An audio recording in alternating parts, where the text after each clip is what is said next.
कौन जानता था, बताओ तो, कि एक वायरस आकर अचानक दुनिया के इंसानों की जिंदगी थाम देगा। 2020 में कोरोना एक ऐसा फ्यूचर की बीमारी बनकर सामने आया जहां इंसान खाली जगहों में निकल ही नहीं सकता था। हाँ, ठीक सुना, इंसान अगर खुली जगह में निकलता तो उसकी नोज और माउथ से खून निकलता और वहीं उसकी मौत हो जाती। दुनिया एक बार फिर पूरी तरह थम गई। इंसान जहां था, कोई अपने घर में, कोई ऑफिस में, वहीं फंस कर रह गया। ऐसे समय में ये तय किया गया कि जब बाहर निकलते ही मौत इंतजार कर रही है तो क्यों न जमीन के नीचे एक टनल बना लिया जाए। बाहर नहीं निकल पा रहे हो तो क्या हुआ, अब से इंसान अंडरग्राउंड के रास्ते सफर करेगा। संभव है कि कभी ऐसा कुछ सच में हो जाए। फिर क्या हुआ?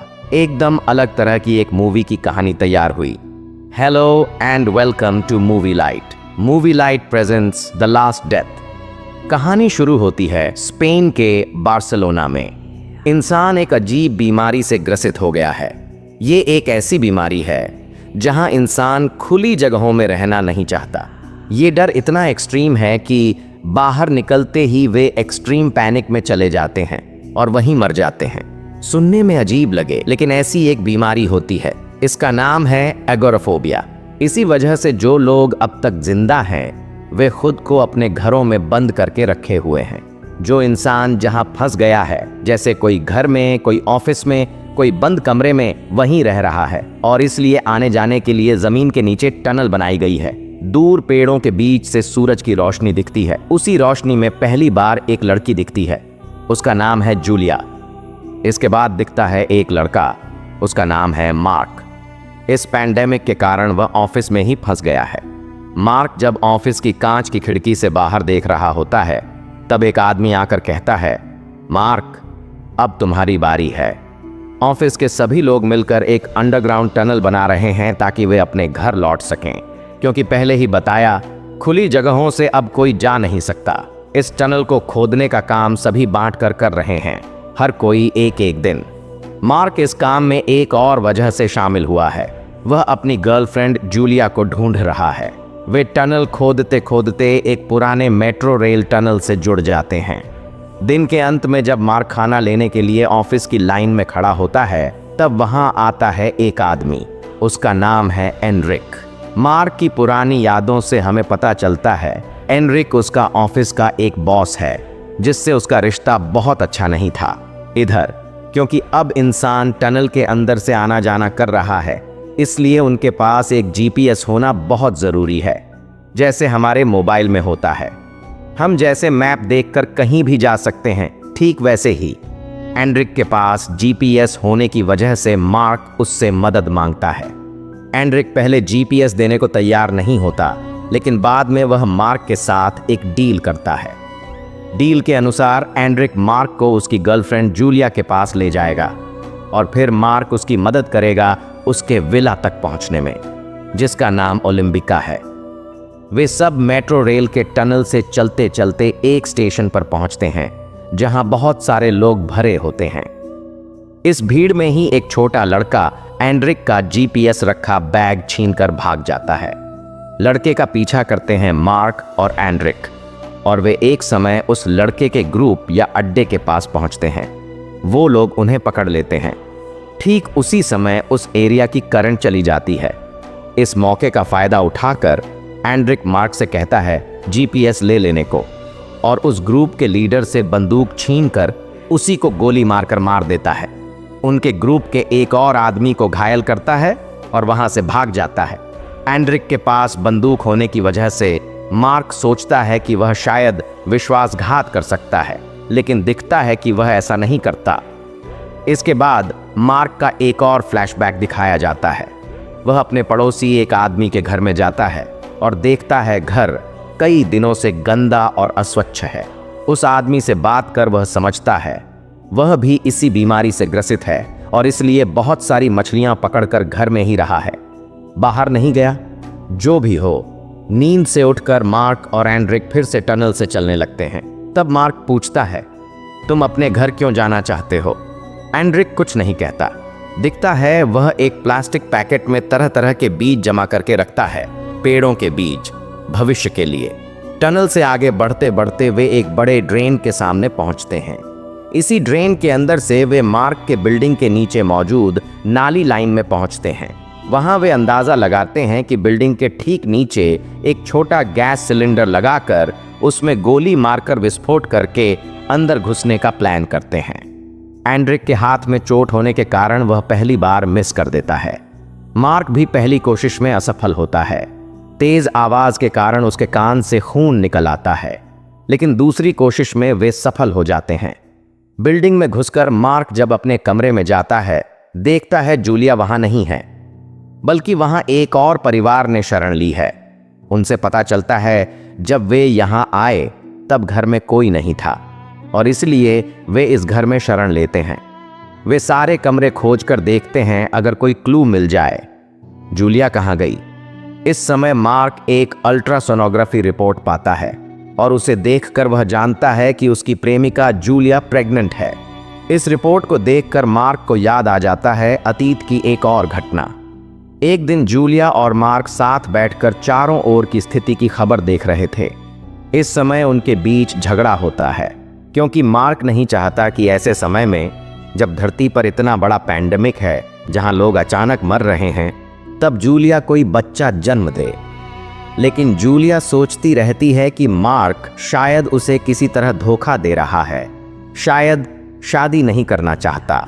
उस दिन मार्क ऑफिस चला जाता है और वहां से जूलिया को कॉल करता है, लेकिन जूलिया अब उससे बात नहीं करती। वह रात को जब घर लौटने के लिए निकलता है, अचानक उसकी सांस लेने में परेशानी शुरू होती है, चक्कर आने लगता है और वह समझ जाता है कि वह भी इस बीमारी से ग्रसित हो गया है। इसलिए वह जल्दी से फिर ऑफिस के अंदर चला जाता है। इसके बाद वह जूलिया से किसी भी तरह संपर्क नहीं कर पाया। यह सब जब मार्क सोच रहा होता है, तभी अचानक मूसलाधार रेन शुरू हो जाती है। मार्क और एंड्रिक एक पर्दे की मदद से बारिश का पानी इकट्ठा करते हैं, क्योंकि बहुत दिनों बाद धरती पर बारिश हुई है। इतने दिनों बाद पानी पाकर सब खुशी से झूम उठते हैं। फिर वे फिर से अपनी यात्रा शुरू करते हैं।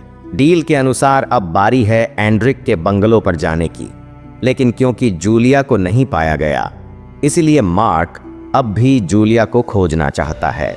एंड्रिक कहता है, तुम जूलिया को खोज ही सकते हो, मुझे कोई समस्या नहीं है, लेकिन एक बार सोचो, इस स्थिति में तुम उसे कहाँ खोजोगे? इन अनगिनत टनल में पूरे बार्सिलोना सिटी को क्या हम घूमकर देखेंगे? और हमारे बीच डील हुआ था कि मैं तुम्हें तुम्हारे घर तक पहुंचा दूंगा और तुम मुझे मेरे घर तक पहुंचने में मदद करोगे।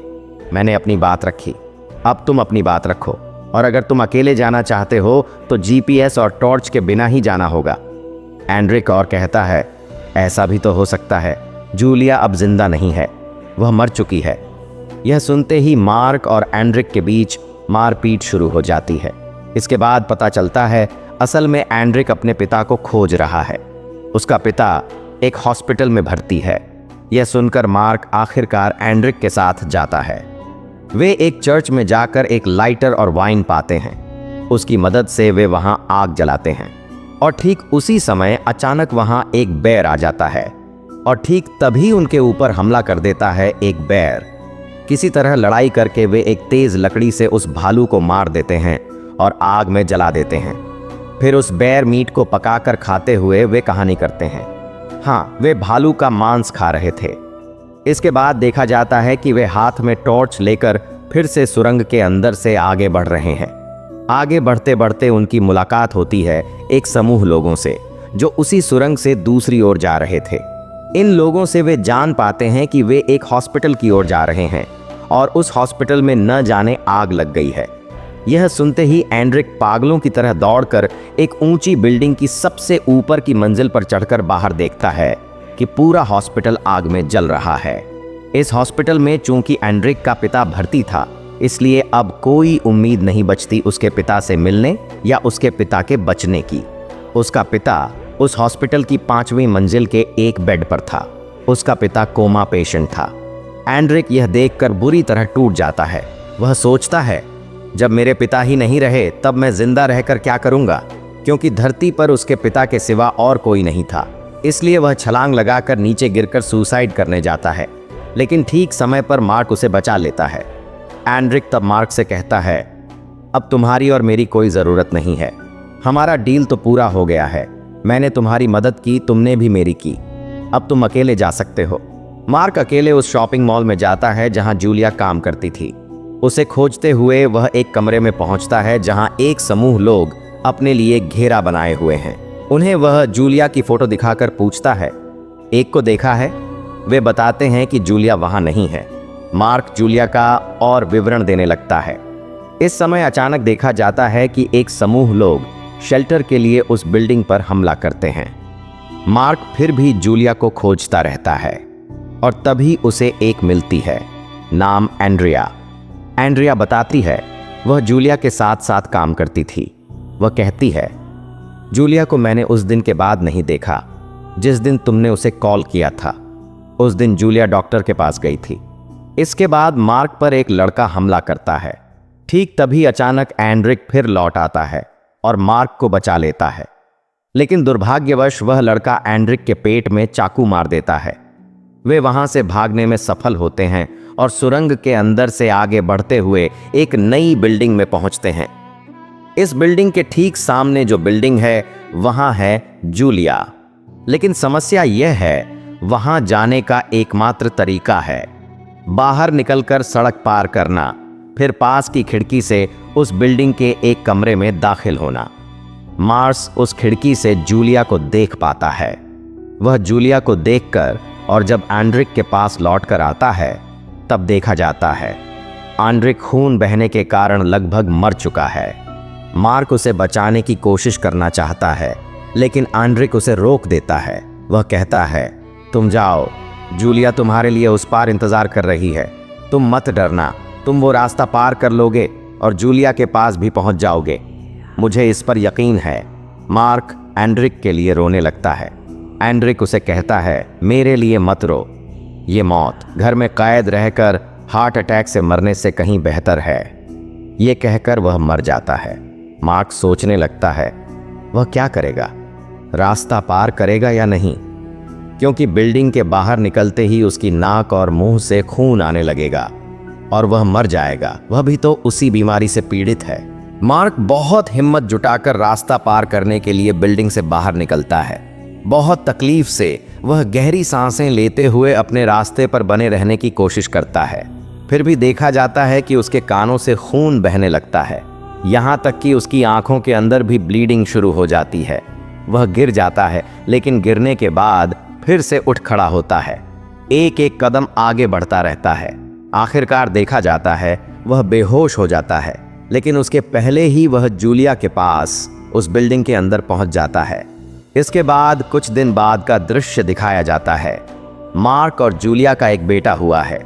दिखाया जाता है कि मार्क ने एक ग्रीन हाउस बनाया है जहां उसने कई तरह की सब्जियां और फल उगाए हैं। दिन बीतते हैं, महीने बीतते हैं, साल बदलते हैं। एक समय ऐसा आता है जब उनका बेटा थोड़ा बड़ा हो गया है और उस बच्चे को दिखाया जाता है वह बाहर जाने पर भी उसे कोई परेशानी नहीं होती, क्योंकि वह इस महामारी के बीच पैदा हुआ है, इसी माहौल में बड़ा हुआ है। उसका शरीर इस एनवायरनमेंट के साथ अडेप्ट कर चुका है। इसके बाद दिखाया जाता है कई साल बाद की दुनिया। बाहरी दुनिया में फिर से पेड़ पौधे उग आए हैं। उनके बेटे को भी दिखाया जाता है कि वह दूसरे लोगों के साथ वहां से किसी और जगह जाने के लिए निकल रहा है और ठीक यहीं पर मूवी खत्म हो जाती है। तो दोस्तों, हम इस कहानी से जो सीखे, एक, मुश्किल समय में भी रिश्ता, प्यार और विश्वास सबसे बड़ी ताकत है। 2, जो लोग विपरीत परिस्थितियों में भी लड़ते हैं वही भविष्य बनाते हैं। 3, प्रकृति और पर्यावरण के साथ सामंजस्य बैठाना ही टिके रहने की असली कुंजी है और ये भी बातें हमें हमेशा रखते चाहिए। इसके साथ ही आज की जनरेशन में एआई क्या क्या कर सकता है ये हम कम ज्यादा सभी जानते हैं। एआई से जुड़ी एक धमाकेदार मूवी की कहानी हाल ही में मैंने इस चैनल पर अपलोड की है। सबसे देखने का अनुरोध रहेगा, जहां इंट्रोडक्शन ऐसा था, B2 speed bomber fighter jet. इस नाम को सुनते ही दुनिया के सारे ताकतवर देशों की नींद उड़ जाती है। क्योंकि ये फाइटर जेट इतना ज्यादा खतरनाक है कि किसी भी देश की बॉर्डर रडार को चकमा देकर आसानी से अंदर घुस सकता है, और सिर्फ घुस ही नहीं, उस देश पर अटैक करके सुरक्षित वापस लौटने में भी सक्षम है। इस B-2 speed bomber fighter jet की दुनिया में केवल 21 यूनिट ही बनी है, लेकिन इन 21 में से एक फाइटर जेट एक समय के बाद पूरी तरह अमेरिका के कंट्रोल से बाहर चला जाता है, और वही फाइटर जेट अपने आप ही एक के बाद एक भयानक मिशन शुरू कर देता है। वह जहां चाहता है वहां जाकर किसी भी देश पर स्ट्राइक करना शुरू कर देता है। इस कारण अमेरिका उस फाइटर जेट को गिराने के लिए बेताब हो जाता है। इसके बाद वे अपने मिलिट्री बेस से टॉप 3 फाइटर पायलट्स को इस मिशन पर भेजते हैं, लेकिन मिशन पर जाने के बाद उन तीनों पायलट्स के साथ एक ऐसा दुखद अंत होता है जिसकी कहानी जानने के लिए तुम्हें देखनी होगी 2005 की स्टेल्थ मूवी की एक्सप्लेनेशन। इस मूवी में ऐसे ऐसे फाइटर पायलट्स के दृश्य हैं और वही B-2 बॉम्बर जेट ऐसे ऐसे पागलपन भरे काम करता है जिसे देखकर तुम्हारा भी सिर चकरा जाएगा। ये मूवी देखने के बाद तुम भी B-2 बॉम्बर फाइटर जेट के फैन बन ही जाओगे। ऊपर दिए गए वीडियो पर अभी क्लिक करो और पूरी एक्सप्लेन देख लो।